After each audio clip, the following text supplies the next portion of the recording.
2 months ago, Britain's world champions and world record holders were not happy people at the end of the World Cup race here in Milan. So will it be different now we're at the World Championship final? The Australians, very interesting because they're unknown quantities. They haven't been over at all. They've been lying low back in Australia. But they come good halfway through the race, and you've got very, very good, powerful starting crews in the world champions from Great Britain and Italy. They'd both like to get out fast. Well, a year ago, Dan, when we were coming up to the Seville final, the British also had a far from perfect preparation, but they came through in some style. In a way, they've got to do the same thing again, but here you can see them going off, and it's not the most convincing of starts.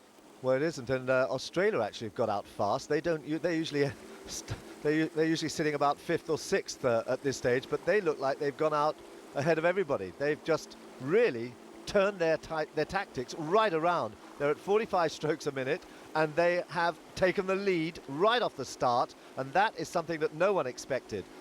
They usually like to get into their stride and then feel their way into the race at halfway, and then they just power away over the second half. But here they are, and they have taken the lead, and Tompkins, 38 years old, Olympic champion in fours in 92 and 96, he has taken this pair and taken on the field, and they are sitting there looking very relaxed already with about a quarter of a length on the field. Great Britain and Italy on the far side there, vying for second and third, with South Africa out of your picture, also in touch. Well, in fact, everybody's very much in touch. But James Tompkins on the near side there, going through the first quarter. This man who's won a gold medal in every sort of sweep boat. Yeah, but Great Britain sitting looking very threatening there. Saw Cracknell just look across, but they're sitting pretty good there, and you have to think that maybe the Australia, with this change in tactics there, they may well find it quite hard to maintain this pace in the second half. So Great Britain, as long as they keep that good rhythm, keep their confidence, they will be very much in the hunt over this second half of this race. Italy there, the top of the picture there, you can see them, usually the very fast starters, and that's where probably Great Britain would have expected the first initial challenge to come. Yeah, it's a young partnership, but it's been pretty successful. Giuseppe De Vita, only 21, Lari's only 23. So it's a partnership not just for today, but also for tomorrow.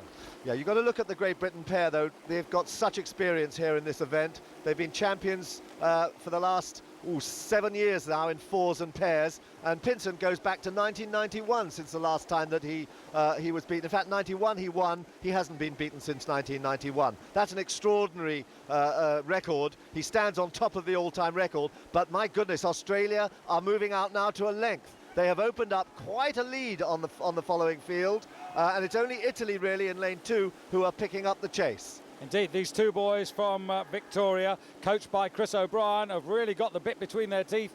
Italy going after them. Slightly concerned now, Dan, that Great Britain are not keeping themselves on the premises. They're not as tight and as close, and they're not dominating in the way that we believe that they need to.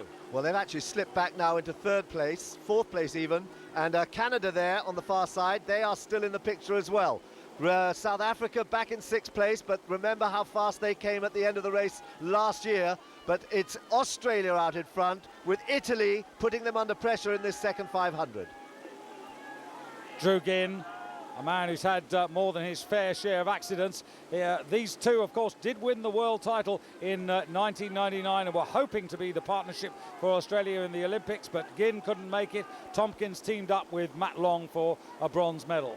Yeah, well, here comes South Africa now. South Africa closest to us there, rowing very nicely. And no mention yet of Croatia's Skellin brothers. The Skellin brothers, who really are very powerful in the middle of their race. They're sitting there now in lane 4, and now they're beginning to move into the contention here.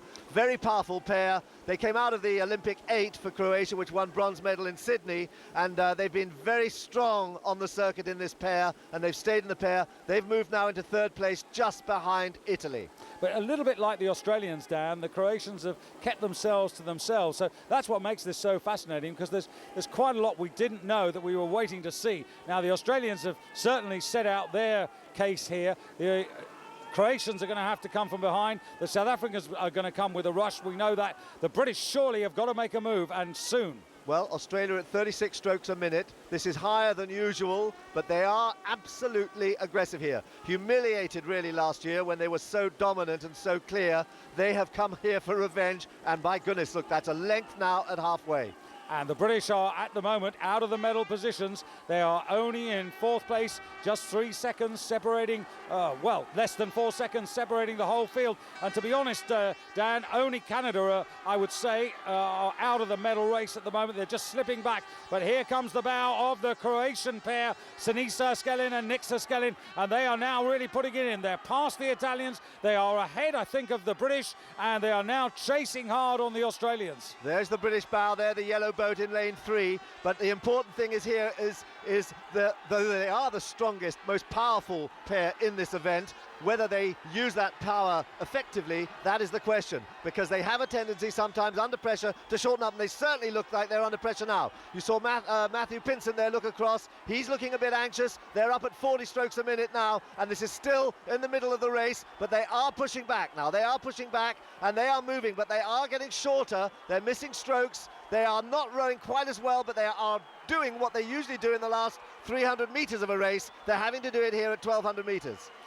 And the triple Olympic gold medalist Matthew Pinson trying all he can, but at the moment in the silver medal position it is the Croatians, Sinisa Skelin and Nixa Skelin, with on the near side here. Here comes the bow of Ramon Di Clemente and Donovan Ketch, and the British at the moment are not in a medal position. They are trying to close down on the Australians. Ginn and Tompkins though with a clear advantage, and they are going to take the gold and reverse last year's 4th place into victory ahead of Croatia, then South Africa, and that is a shock of seismic proportions, Dan.